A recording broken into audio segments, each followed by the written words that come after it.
শরীয়তপুরে ৩০টি গ্রামে সৌদি আরব সহ মধ্যপ্রাচ্যের দেশগুলোর সঙ্গে মিল রেখে সুরেশ্বর দরবার শরীফের অনুসারীরা পবিত্র ঈদ উল ফিতর উদযাপন করেছেন।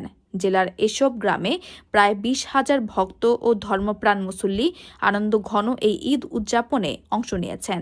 শুক্রবার ২০ মার্চ সকাল ১০টায় নড়িয়ার সুরেশ্বর দরবার শরীফ মাঠে জেলার প্রধান ও বড় জামায়াত অনুষ্ঠিত হয়। সুরেশ্বর দরবার শরীফ সূত্রে জানা যায়, জান শরীফ শাহ সুরেশ্বরী নামে এক সুফি সাধকের প্রতিষ্ঠিত সুরেশ্বর পাক দরবার শরীফের কয়েক লাখ ভক্ত ও অনুরাগী রয়েছে সারা দেশে। এই দরবার শরীফের ভক্তরা ১৯২৮ সাল থেকে মধ্যপ্রাচ্যের দেশগুলোর সঙ্গে মিল রেখে দেশের অন্যান্য এলাকার চেয়ে একদিন আগে রোজা ও ঈদ পালন করে আসছেন। এর মধ্যে নড়িয়ার সুরেশ্বর, কেদারপুর, চাকদ, চণ্ডীপুর সহ ৩০টি গ্রামের প্রায় ২০,০০০ অনুসারী মধ্যপ্রাচ্য ধাঁচে ঈদ উদযাপন করেন।